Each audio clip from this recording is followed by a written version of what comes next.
Video call پر بیوی کے چہرے پر زخم اور جلنے کے نشان دیکھ کر میرا دل تڑپ اٹھا تھا۔ میرے امریکہ آنے کے بعد میری ماں اور بہن میری بیوی پر اس قدر ظلم کریں گی میں نے سوچا تک نہ تھا۔ میں بنا بتائے اسی رات گھر آ گیا، لیکن میرے ہوش اڑ گئے جب میری بیوی کے چہرے پر کوئی نشان نہ تھے۔ وہ اپنے گھر والوں کے ساتھ ہنس ہنس کر کھانا کھا رہی تھی، جبکہ میری ماں اور بہن روتے ہوئے۔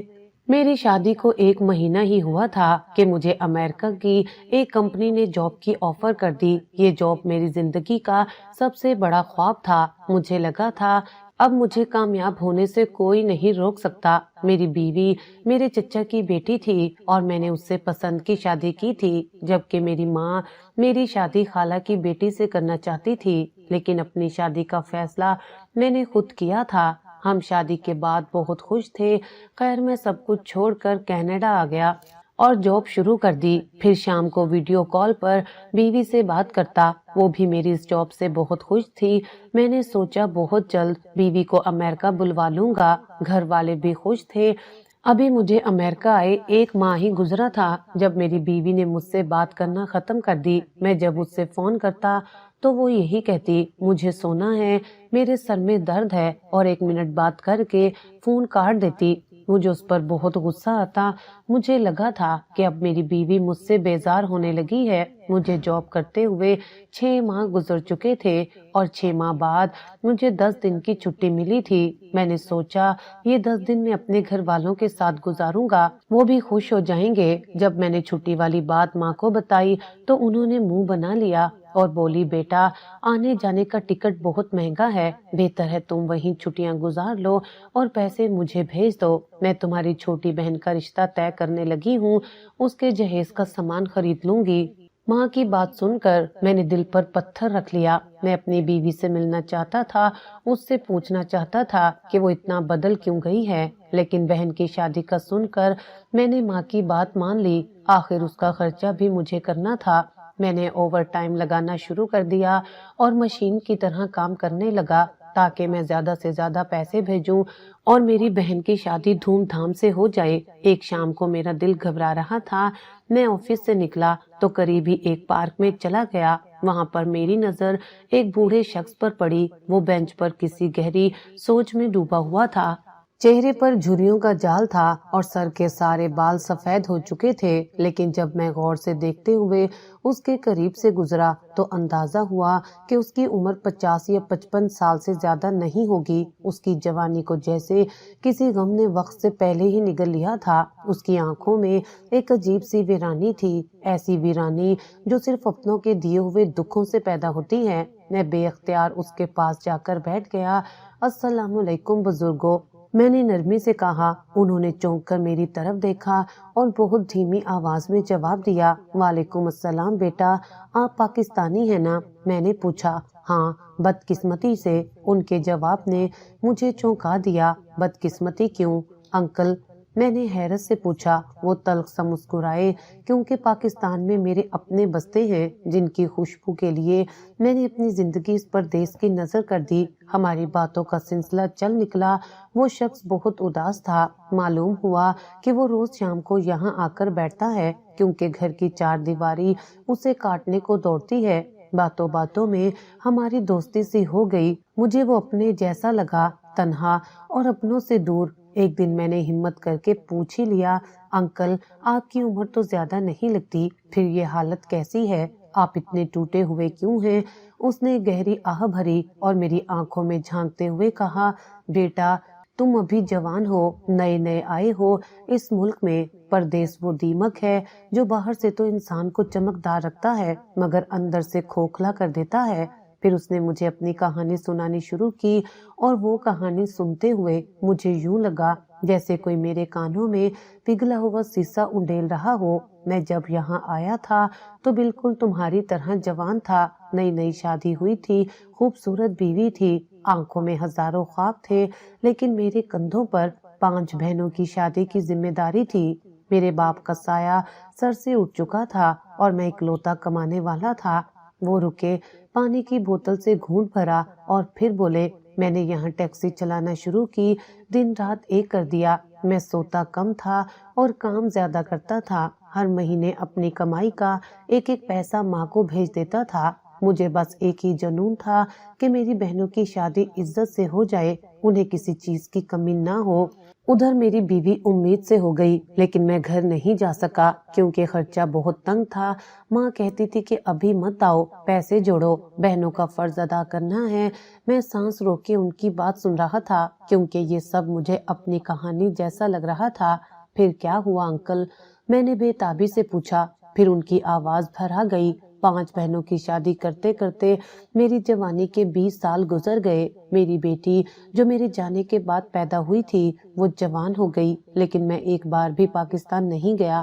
جب بھی جانے کا سوچتا ماں کا فون آ جاتا کہ فلاں بہن کے بچے کی پیدائش ہے، فلاں مسئلہ ہو گیا ہے، گھر کی مرمت کروانی ہے۔ میں ایک مشین بن چکا تھا، صرف پیسے چھاپنے والی مشین۔ اور آپ کی بیوی؟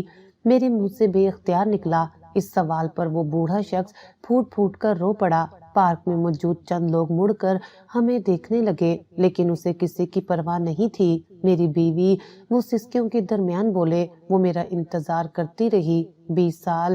اس نے ایک حرف شکایت منہ سے نہیں نکالا، لیکن جب میں 20 سال کے بعد سب کی ذمہ داریاں پوری کر کے بہنوں کو اپنے اپنے گھروں کا کر کے واپس لوٹا تو مجھے دروازے پر نہیں ملی۔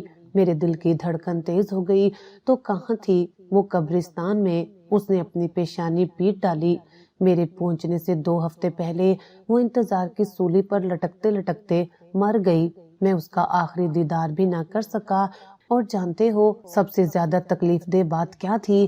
میں نے نفی میں سر ہلایا۔ میرے الفاظ حلق میں اٹک گئے تھے۔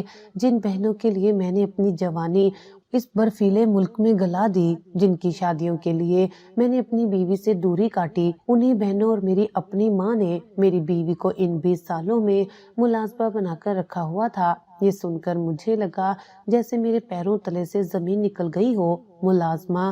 میرے منہ سے بے یقینی سے نکلا۔ لیکن وہ تو آپ کی بیگم تھی اور آپ کی بہنیں آپ کی ماں، وہ ایسا کیسے کر سکتی ہیں؟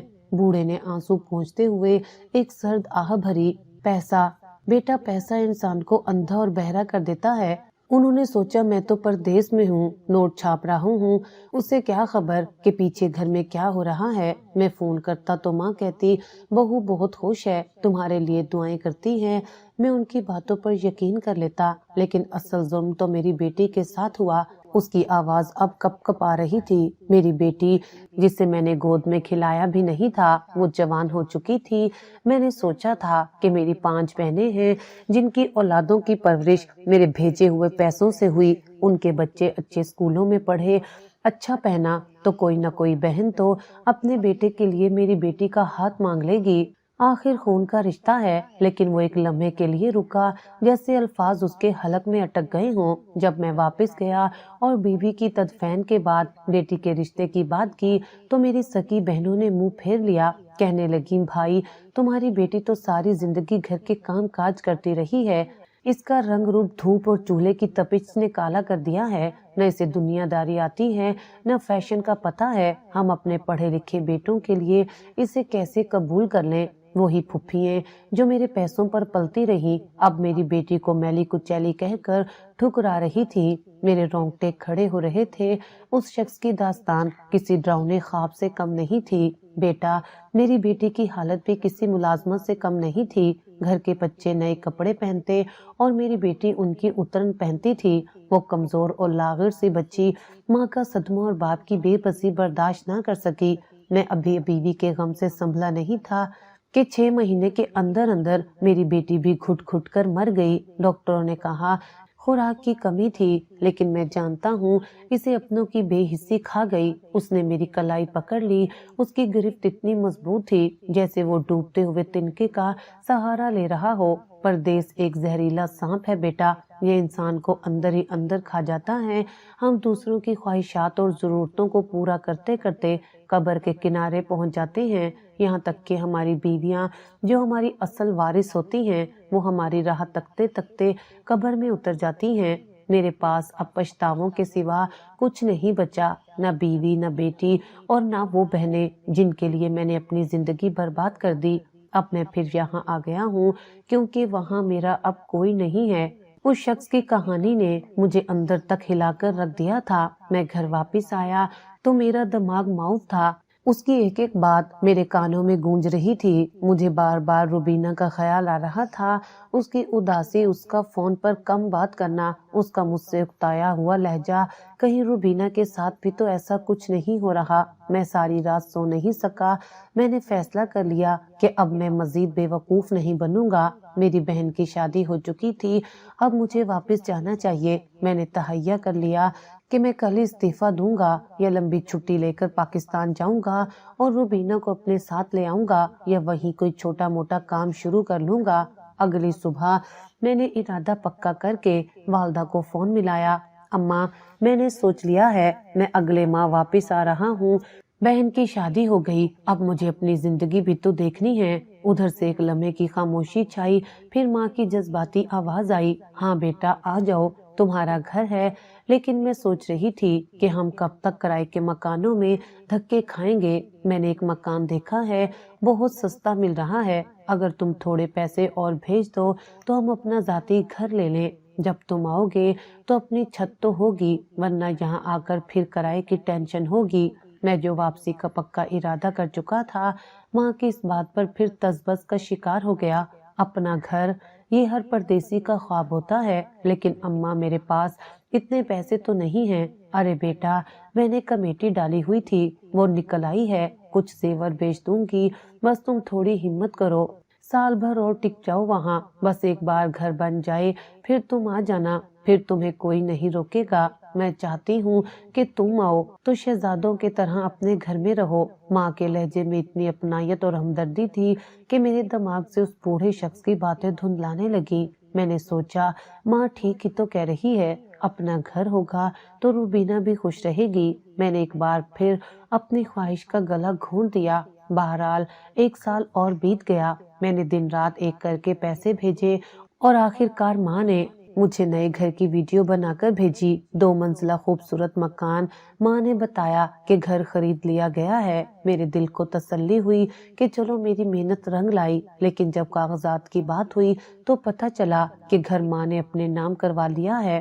میں نے فون پر پوچھا، اماں گھر تو میرے پیسوں کا تھا، آپ نے اپنے نام کیوں کروایا؟ ماں ہنس کر بولی، ارے پگلے، میں کون سا ساتھ لے کر قبر میں جاؤں گی، تیرے نام ہی ہو جائے گا۔ میں تو بس گھر کی بڑی ہوں، اس لیے جب تم آؤ گے تو تمہارے نام کروا دوں گی۔ تم ان چھوٹی باتوں میں مت پڑو۔ میں نے بھی سوچا، ماں ہی تو ہے، کیا فرق پڑتا ہے؟ مجھے کیا پتا تھا کہ یہ جال اور مضبوط ہوتا جا رہا ہے۔ گھر مکمل ہو چکا تھا، میرے پاس اب اتنے پیسے جمع ہو چکے تھے کہ پاکستان جا کر کوئی چھوٹا موٹا کاروبار شروع کر سکتا تھا۔ پردیس کی تنہائی اور وہموں نے مجھے نڈھال کر دیا تھا۔ میں نے فیصلہ کر لیا کہ بس اب بہت ہو گیا، مجھے واپس جانا ہے۔ میرا دل کہہ رہا تھا کہ اگر اب بھی میں نہ گیا تو شاید بہت دیر ہو جائے گی۔ میں نے اسی شام اپنی والدہ کو فون ملایا۔ میرا لہجہ پرجوش تھا۔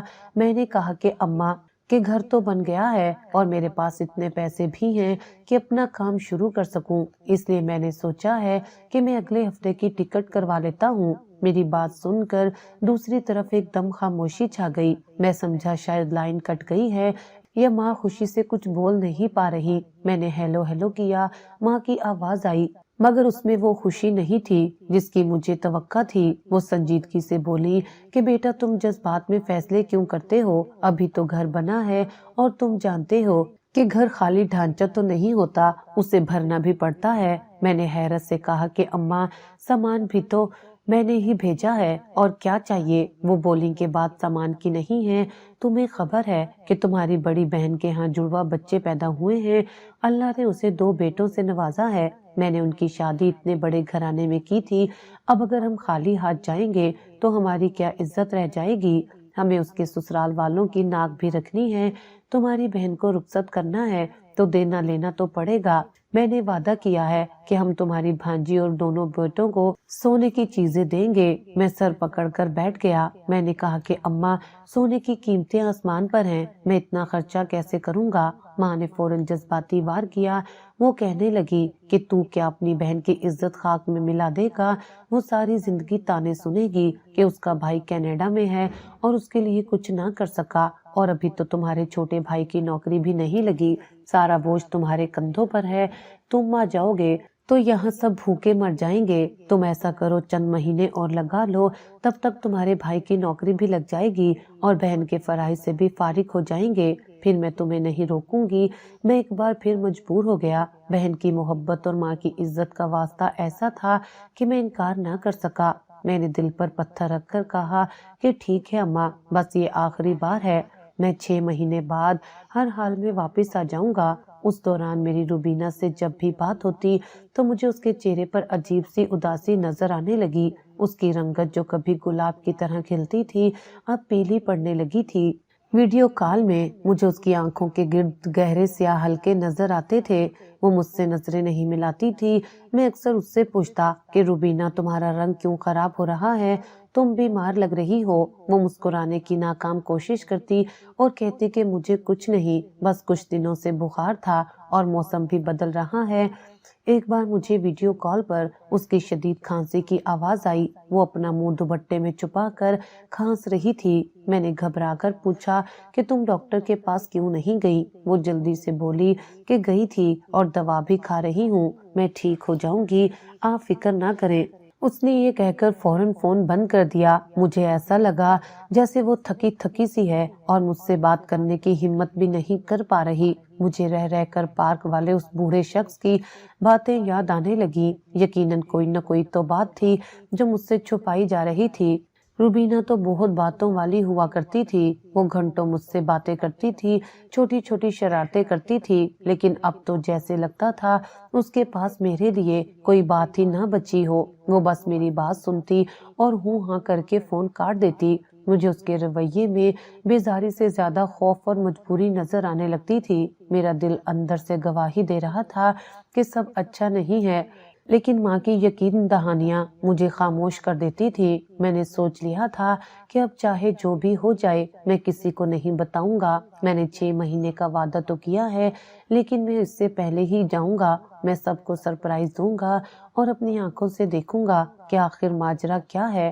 میرا یہ فیصلہ میری زندگی کا سب سے بڑا فیصلہ ثابت ہونے والا تھا۔ میں نے فیصلہ کر لیا تھا کہ میں اب مزید انتظار نہیں کروں گا۔ ماں کی فرمائشیں ختم ہونے کا نام نہیں لے رہی تھی اور روبینہ کی خاموشی مجھے اندر ہی اندر گھائل کر رہی تھی۔ میرے ذہن میں بار بار اسی بوڑھے شخص کا چہرہ گھوم رہا تھا جس نے اپنی زندگی اپنوں کی خوشیوں کی بھیڑ چڑھا دی تھی۔ میں اپنی زندگی کا انجام اس جیسا نہیں چاہتا تھا۔ میں نے کسی کو کانوں کان خبر نہیں ہونے دی اور خاموشی سے پاکستان کا ٹکٹ کٹوا لیا۔ میرا ارادہ تھا کہ میں اچانک گھر پہنچ کر سب کو حیران کر دوں گا اور اپنی آنکھوں سے دیکھوں گا کہ آخر روبینہ اتنی بوجھی بوجھی کیوں رہتی ہے۔ روانگی سے ایک دن پہلے میں نے حسب معمول گھر ویڈیو کال کی۔ ماں بہت خوش نظر آ رہی تھی کیونکہ میں نے انہیں بتایا تھا کہ بہن کے بچوں کے لیے میں نے کچھ پیسے اور بھیج دیے ہیں۔ میں نے ماں سے کہا کہ روبینہ سے بات کروا دے۔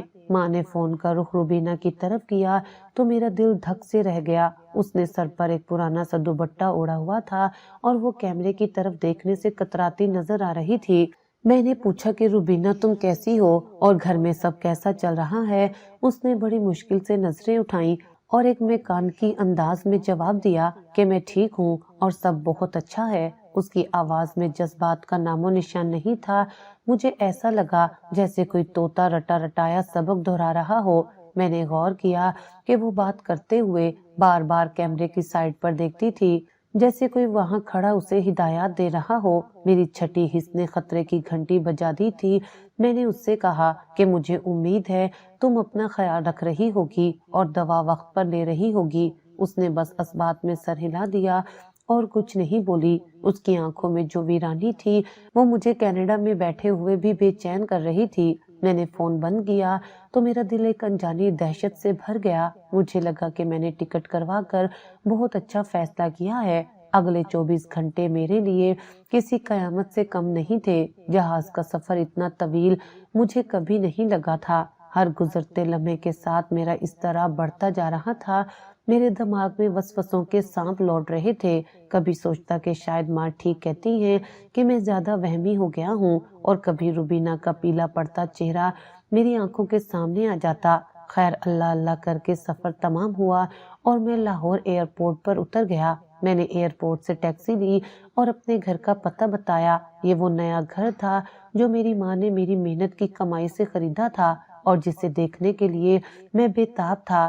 راستے میں ٹریفک کا شور اور رش بھی مجھے اچھا لگ رہا تھا، کیونکہ میں 4 سال بعد اپنے وطن اور اپنے پیاروں کے پاس جا رہا تھا۔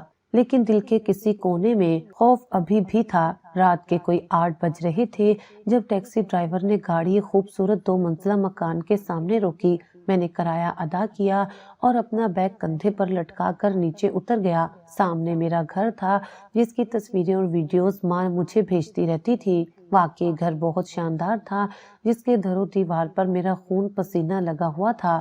میں گیٹ کی طرف بڑھا تو اندر سے روشنی آ رہی تھی اور ہنسنے بولنے کی آوازیں بھی سنائی دے رہی تھی۔ میرا ہاتھ گھنٹی کے بٹن کی طرف بڑھا ہی تھا کہ اچانک اندر سے آنے والی ایک چیخ نے میرے ہاتھ کو وہیں روک دیا۔ یہ میری ماں کی آواز تھی، لیکن اس میں وہ ممتا نہیں تھی جو فون پر سنائی دیتی تھی۔ یہ آواز قہر اور غضب سے بھری ہوئی تھی۔ آواز آئی کہ بدبخت اور کم بخت ماری، تیرے ہاتھ ٹوٹے ہوئے ہیں کیا جو ساری روٹی تم نے جلا دی ہے؟ میں ساکت ہو گیا۔ یہ الفاظ اتنے زہریلے تھے کہ میرے کانوں میں سیسا بن کر اترے۔ اس کے فوراً بعد کسی کے رونے اور گڑ گڑانے کی آواز آئی۔ یہ آواز روبینہ کی تھی۔ وہ کہہ رہی تھی کہ ماں جی معاف کر دیں، غلطی ہو گئی ہے، میں ابھی دوسری پکا دیتی ہوں۔ لیکن ماں کا غصہ ٹھنڈا نہیں ہوا۔ انہوں نے چلا کر کہا، تیرا باپ یہاں خرچہ بھر رہا ہے جو تجھے روز روز راشن لا کر دوں؟ تم جیسی منحوس کے لیے تو سوکھی روٹی بھی حرام ہونی چاہیے۔ میں باہر کھڑا کانپ رہا تھا، میرے پیروں تلے سے زمین نکل رہی تھی۔ میں نے اپنی ماں کا یہ روپ کبھی نہیں دیکھا تھا۔ میں سمجھ گیا تھا کہ روبینہ فون پر کیوں خاموش رہتی تھی۔ میرے اندر ایک طوفان اٹھ رہا تھا۔ میں نے کانپتے ہاتھوں سے گیٹ کو دھکا دیا۔ گیٹ کھلا ہوا تھا کیونکہ شاید کوئی مہمان آیا تھا یا گھر والے لاپرواہ تھے۔ میں صحن عبور کر کے لاؤنج کے دروازے تک پہنچا۔ اندر کا منظر دیکھنے سے پہلے میرے کانوں میں ماں کے وہ الفاظ گونج رہے تھے جو انہوں نے روبینہ کی تذلیل کرتے ہوئے کہے تھے۔ میرے وہم و گمان میں بھی نہیں تھا کہ جس ماں کے لیے میں نے اپنی خوشیاں قربان کی، وہ میری بیوی کے ساتھ ایسا سلوک کر رہی ہوگی۔ دروازے تک پہنچتے پہنچتے میں نے خود کو ایک بڑے دھچکے کے لیے تیار کر لیا تھا، لیکن جو منظر میری آنکھوں کے سامنے آنے والا تھا اس کے لیے دنیا کا کوئی بھی انسان تیار نہیں ہو سکتا تھا۔ میں نے دروازہ پورا کھول دیا۔ سامنے کا منظر میری آنکھوں کو خیرہ کرنے کے لیے کافی تھا۔ ڈائننگ ٹیبل پر اناؤ اقسام کے کھانے سجے ہوئے تھے۔ مرغ مسلم کی خوشبو پورے کمرے میں پھیلی ہوئی تھی اور میرے بھائی اور بہنیں ہنسی مذاق کرتے ہوئے نوالے لے رہے تھے، لیکن میری نظر وہاں نہیں رکی۔ میری نظر اس کونے میں جم گئی جہاں گھر کی جوتیوں کے رینک کے پاس زمین پر ایک ٹوٹی ہوئی پلیٹ رکھی تھی اور میری بیوی روبینہ وہیں سمٹ کر بیٹھی ہوئی تھی۔ وہ نوالا منہ میں ڈالنے ہی والی تھی کہ میری والدہ اپنی کرسی سے اٹھی اور بجلی کی تیزی سے روبینہ کی طرف لپکی۔ انہوں نے روبینہ کو گردن سے نہیں بلکہ اس کی چٹیا سے دبوچ لیا اور اسے جھنجھوڑنا شروع کر دیا۔ روبینہ کے ہاتھ سے نوالا گر گیا اور وہ خوف سے کانپنے لگی۔ میری ماں کی آواز گونجی کہ تم نے پھر روٹی جلا دی ہے، تجھے عقل نہیں آتی، آٹا کیا مفت میں آتا ہے؟ میں ابھی دہلیز پر ہی کھڑا تھا کہ ماں نے دروازہ کھولا اور روبینہ کو باہر کی طرف زوردار دھکا دیا۔ وہ فرش پر منہ کے بل گرنے ہی والی تھی کہ میں نے آگے بڑھ کر اسے تھام لیا۔ روبینہ نے ڈرتے ڈرتے آنکھیں کھولی اور جب مجھے اپنے سامنے دیکھا تو اس کی ہچکی بن گئی۔ وہ شاید سمجھ رہی تھی کہ یہ کوئی خواب ہے۔ اس نے کپ کپاتے ہونٹوں سے میرا نام لیا۔ میرے سامنے بیٹھے گھر والے مجھے دیکھ کر پتھر کے ہو گئے۔ ہنستے مسکراتے چہرے خوف سے سفید پڑ گئے۔ میری ماں جو بھی غضبناک شیرنی بنی ہوئی تھی مجھے دیکھتے ہی ساکت رہ گئی۔ ان کا اٹھا ہوا ہاتھ ہوا میں ہی معلق رہ گیا۔ میری چھوٹی بہن کے ہاتھ سے چمچ پلیٹ گر گیا جس کی آواز اس سناٹے میں گونج اٹھی۔ میں نے روبینہ کو سیدھا کھڑا کیا اور اس کا بازو مضبوطی سے تھام لیا۔ میں نے اپنی ماں کی آنکھوں میں آنکھیں ڈال کر دیکھا۔ میں نے پوچھا کہ اماں یہ کیا تماشا ہے؟ میری ماں کی آواز حلق میں ہی پھنس گئی تھی۔ وہ ہکلاتے ہوئے بولی کہ بیٹا تم کب آئے؟ تم نے تو بتایا ہی نہیں تھا۔ میں روبینہ کو ساتھ لیے گھر کے اندر داخل ہوا۔ میرے بھائی اور بہنیں اپنی اپنی کرسیوں سے کھڑے ہو چکے تھے۔ میز پر سجے ہوئے کھانے اب مجھے زہر لگ رہے تھے۔ میں نے اپنی ماں سے کہا کہ شکر ہے میں نے بتایا نہیں، ورنہ مجھے کیسے پتا چلتا کہ میرے پیچھے میری بیوی کے ساتھ جانوروں والا سلوک کیا جا رہا ہے۔ وہ جوتیوں کے پاس بیٹھ کر کھانا کھا رہی ہے اور آپ سب کرسیوں پر بیٹھے جشن منا رہے ہیں۔ میری ماں نے فوراً پینترا بدلا۔ وہ اپنی غلطی ماننے کی بجائے روبینہ پر برس پڑی۔ وہ بولی کہ تمہیں کیا پتا اس کے کرتوتوں کا؟ اسے لگتا ہے کہ تم درختوں پر سے پیسے اتار کر لاتے ہو۔ اس نے ساری روٹیاں جلا دی تھی۔ میں اسے تمیز سکھا رہی تھی کہ رزق کی قدر کیسے کرتے ہیں۔ میں نے میز پر پڑے ہوئے کھانوں کی طرف اشارہ کیا۔ میں نے کہا کہ ایک روٹی جل گئی تو کیا ہوا؟ یہاں میز پر جو اتنا کچھ رکھا ہے یہ کس کے پیسوں کا ہے؟ کیا اس کھانے میں میری بیوی کا کوئی حق نہیں ہے؟ کیا اس کھانے میں میری بیوی کا کوئی حصہ نہیں ہے؟ میرا بھائی آگے بڑھا اور میرے گلے ملنے کی کوشش کی، لیکن میں نے ہاتھ کے اشارے سے اسے روک دیا۔ مجھے ان سب کے چہروں پر وہ محبت نہیں بلکہ خوف نظر آ رہا تھا کہ کہیں ان کی عیاشیوں کا پول نہ کھل جائے۔ روبینہ میرے پہلو میں کھڑی لرز رہی تھی۔ میں محسوس کر سکتا تھا کہ وہ کتنی خوف زدہ ہے۔ اس نے دھیرے سے میرا ہاتھ دبایا جیسے مجھے خاموش رہنے کا کہہ رہی ہو۔ میں نے ایک بار پھر اپنی ماں سے پوچھا کہ کیا میری بیوی کی حیثیت میری ماں کے نظر میں یہ تھی کہ وہ جوتیوں میں بیٹھ کر کھائے؟ ماں نے ترکی بترکی جواب دیا کہ یہ اسی قابل ہے، کام چور ہے اور سارا دن منہ لٹکا کر پھرتی ہے۔ تم ابھی آئے ہو، تمہیں نہیں معلوم کہ اس نے میرا جینا حرام کر رکھا ہے۔ مجھے ماں کے لہجے کی تلخی بتا رہی تھی کہ یہ معاملہ صرف ایک جلی ہوئی روٹی کا نہیں ہے، اس کے پیچھے نفرت کی ایک لمبی داستان ہے۔ میں نے ماں کی آنکھوں میں آنکھیں ڈال کر دیکھا تو وہ نظریں چرانے لگیں۔ میرا غصہ اب قابو سے باہر ہو رہا تھا۔ میں نے روبینہ کا ہاتھ چھوڑا اور ڈائننگ ٹیبل کے قریب جا کر کھڑا ہو گیا۔ میں نے میز پر زور سے ہاتھ مارا جس سے پانی کا گلاس گر کر ٹوٹ گیا اور سب سہم گئے۔ میں نے گرج کر کہا کہ مجھے حساب چاہیے اماں۔ میں پچھلے 4 سال سے ہر مہینے گھر کے خرچے کے علاوہ 1 لاکھ روپیہ الگ سے صرف روبینہ کے لیے بھیجتا تھا۔ میں نے تاکید کی تھی کہ یہ پیسے اس کے ذاتی خرچے کے لیے ہیں۔ کیا آپ نے اسے وہ پیسے کبھی دیے ہیں؟ کمرے میں موت کا سا سناٹا چھا گیا۔ میری بہنیں ایک دوسرے کا منہ دیکھنے لگی اور بھائی نے سر جھکا لیا۔ ماں کے پاس شاید اس سوال کا کوئی جواب نہیں تھا۔ میں نے دوبارہ اونچی آواز میں پوچھا کہ مجھے جواب چاہیے، کیا روبینہ کو اس کے حصے کے پیسے ملے ہیں؟ ماں نے خود کو سنبھالا اور اپنی روایتی جذباتی اداکاری شروع کر دی۔ وہ بولی کہ تم مجھ سے حساب مانگ رہے ہو، میں نے تمہیں پالا پوسا اور جوان کیا اور آج تم ایک کل کی آئی لڑکی کے لیے مجھ پر چوری کا الزام لگا رہے ہو۔ میں نے کہا کہ بات چوری کی نہیں ہے، بات امانت کی ہے۔ میں نے وہ پیسے اس لیے بھیجے تھے کہ میری بیوی کو کسی کے آگے ہاتھ نہ پھیلانا پڑے، لیکن اس کی حالت دیکھ کر لگ رہا ہے کہ اس نے مہینوں سے نئے کپڑے نہیں پہنے، اس کی جوتی ٹوٹی ہوئی ہے اور آپ لوگ نئے سوٹوں میں ملبوس ہو کر ضیافتیں اڑا رہے ہیں۔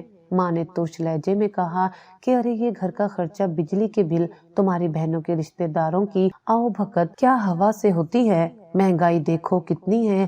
میں نے اس کے نام کے پیسے بھی گھر کی بہتری میں لگا دیے۔ یہ کیا کرے گی پیسوں کا؟ روٹی تو مل رہی ہے نا اسے، چھت تو ہے نا اس کے سر پر۔ یہ سن کر میرا خون کھول اٹھا۔ میں نے تلخی سے کہا کہ تو کیا وہ آپ کے گھر کی مفت کی نوکرانی تھی جس کا کام صرف آپ لوگوں کی خدمت کرنا اور بدلے میں گالیاں اور دھکے کھانا تھا؟ آپ لوگوں نے میری بیوی کو صرف ایک کام کرنے والی مشین سمجھ رکھا ہے۔ میں وہاں پردیس میں اپنی ہڈیاں گلا رہا ہوں اور آپ لوگ میری ہی بیوی پر ظلم کر رہے ہیں۔ میرے بھائی نے مداخلت کی کوشش کی کہ بھائی آپ امی سے بدتمیزی کر رہے ہیں، لیکن میں نے اسے سختی سے جھڑک دیا میں نے کہا کہ تم خاموش رہو، تم سب اس جرم میں برابر کے شریک ہو، تم سب دیکھ رہے تھے کہ بھابھی کے ساتھ کیا ہو رہا ہے، لیکن کسی نے مجھے بتانے کی زحمت نہیں کی، کیونکہ تم سب کو ڈر تھا کہ اگر مجھے سچ پتہ چل گیا تو تم لوگوں کی عیاشیاں ختم ہو جائیں گی۔ ماں نے چیخنا شروع کر دیا کہ نکل جاؤ میرے گھر سے، اگر تم نے بیوی کی زبان بولنی ہے تو ابھی دفع ہو جاؤ، مجھے ایسا بیٹا نہیں چاہیے۔ میں نے فیصلہ کن انداز میں کہا کہ ہاں میں جا رہا ہوں، میں ایک پل بھی اب اس گھر میں نہیں رہوں گا جہاں میری بیوی کی عزت محفوظ نہیں ہے۔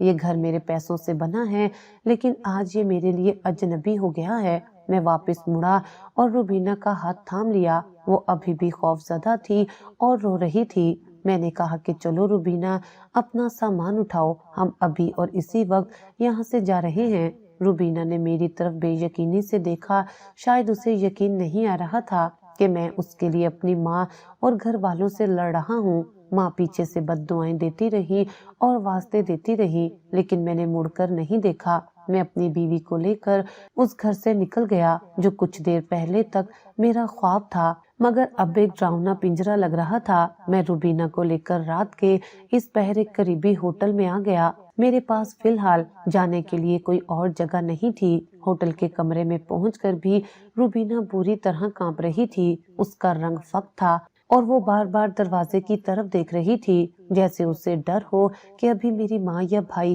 دروازہ توڑ کر اندر آ جائیں گے اور اسے واپس گھسیٹ کر لے جائیں گے۔ میں نے اسے پانی پلایا اور تسلی دی کہ اب وہ محفوظ ہے اور کوئی اسے نقصان نہیں پہنچا سکتا۔ اگلے 2 دن ہم ہوٹل میں ہی رہے۔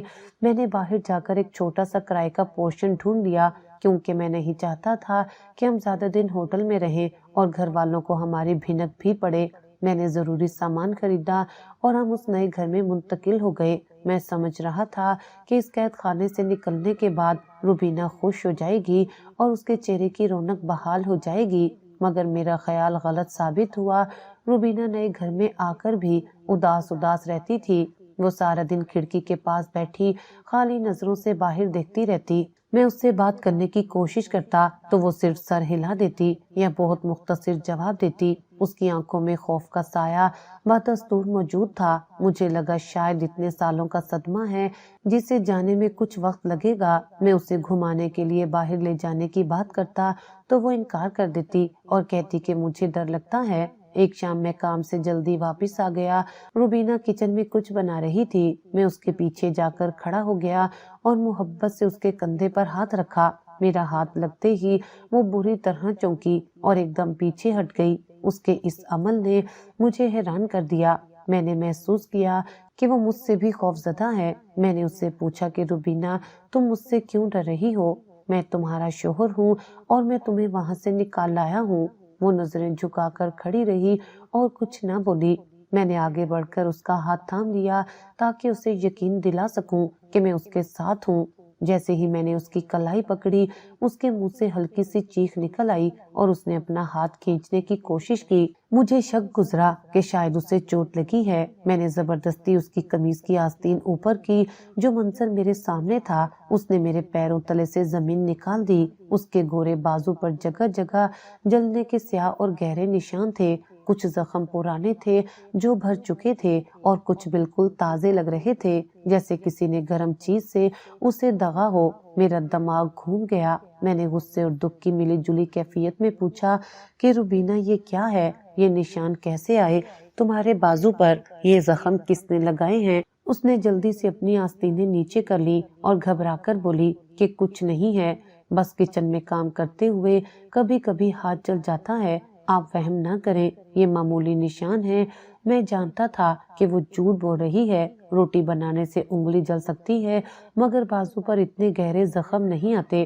میں نے اسے کندھوں سے پکڑ کر جھنجھوڑا اور کہا کہ مجھے سچ بتاؤ، یہ معمولی جلنے کے نشان نہیں ہیں، یہ کسی نے جان بوجھ کر کیا ہے۔ مجھے بتاؤ کس نے تمہارے ساتھ یہ ظلم کیا ہے۔ میری سخت آواز سن کر اس کا ضبط ٹوٹ گیا۔ وہ وہیں فرش پر بیٹھ گئی اور پھوٹ پھوٹ کر رونے لگی۔ اس کا رونا عام نہیں تھا، بلکہ ایسا لگ رہا تھا جیسے سالوں کا دبا ہوا لاوا پھٹ پڑا ہو۔ وہ ہچکیوں کے درمیان کچھ بولنے کی کوشش کر رہی تھی مگر الفاظ اس کے گلے میں پھنس رہے تھے۔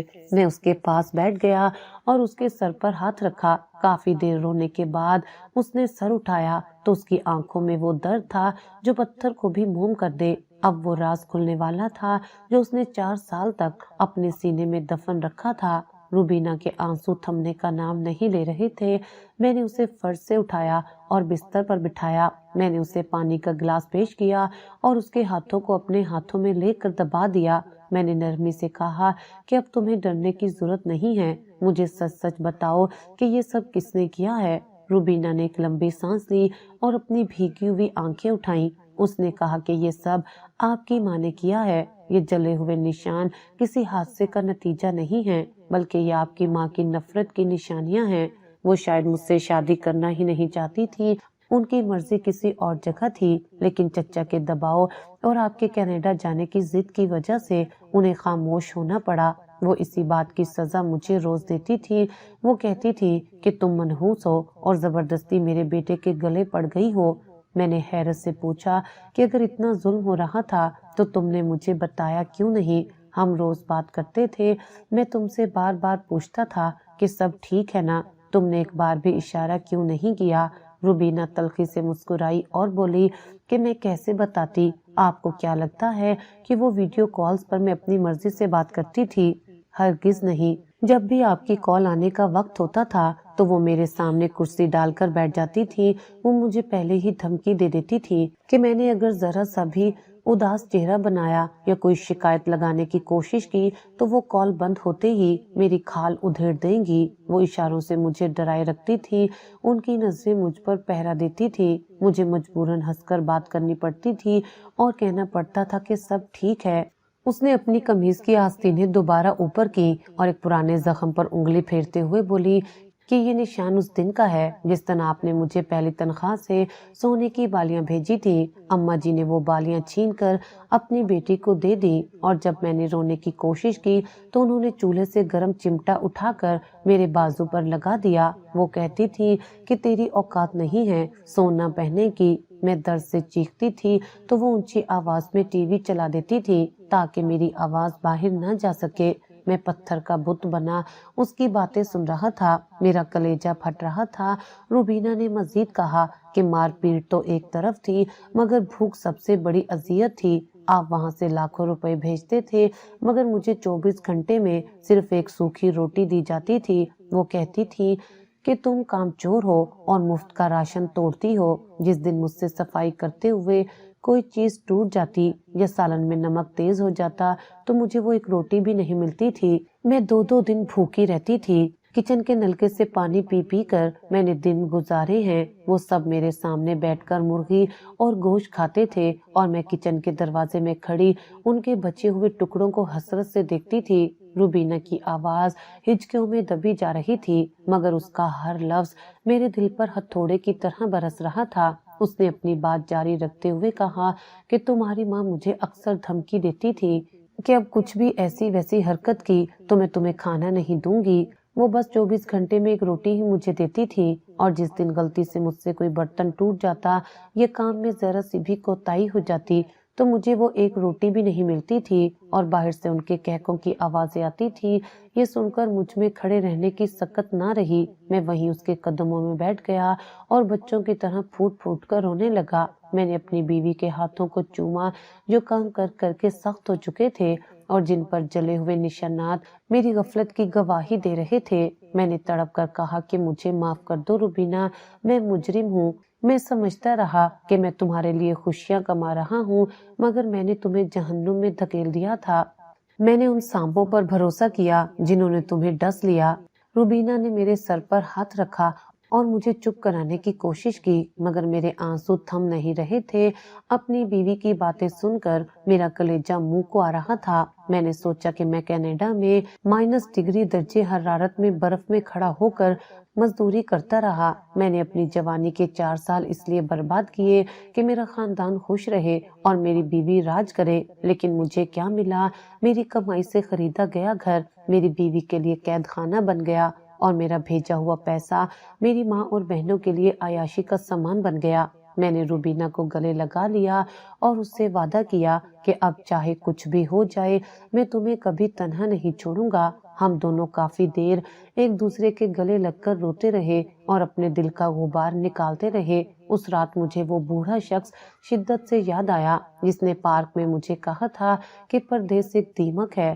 آج میں اس کی بات کا مطلب سمجھ گیا تھا۔ واقعی یہ پردیس رہنا کسی اذیت سے کم نہیں، کیونکہ پیچھے رہنے والے ہمیں صرف پیسے کمانے والی مشین سمجھ لیتے ہیں۔ ان کی نظر میں ہماری اہمیت صرف تب تک ہوتی ہے جب تک ہم ڈالر اور پاؤنڈز بھیجتے رہتے ہیں، اور اگر انہیں ہماری بیوی پسند نہ ہو تو اس کی حیثیت گھر میں ایک ملازمہ جیسی رہ جاتی ہے۔ وہ بھول جاتے ہیں کہ پردیس میں رہنے والا شخص بھی گوشت پوست کا انسان ہے اور اس کی بیوی بھی جذبات رکھتی ہے۔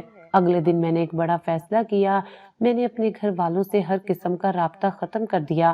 میں نے اس گھر کی طرف مڑ کر بھی نہیں دیکھا جو میری کمائی سے بنا تھا، مگر جہاں میری بیوی کی عزت محفوظ نہیں تھی میں نے وہ گھر، وہ پیسہ اور وہ رشتے وہیں چھوڑ دیے۔ میں نے پاکستان میں ہی رہ کر ایک چھوٹی سی نوکری شروع کی اور روبینہ کا علاج کروایا۔